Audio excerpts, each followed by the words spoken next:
Want any water? No, I'm good. Hey, this is Randy, Mountain Air Farms. All right, we got all our holes dug.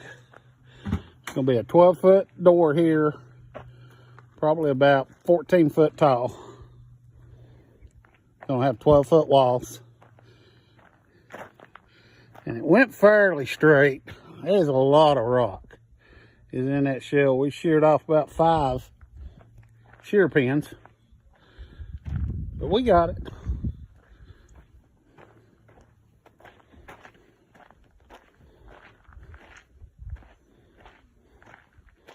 It's just like boulders. This is the one that really gave us a pain in the butt. There's a big old rock came out of there. But we got her. So tomorrow we'll just come back. I'm gonna clean the holes out in the morning and set the poles. May hang the gate tomorrow too. Get the gate hung up. But we're gonna head home and load up for tomorrow.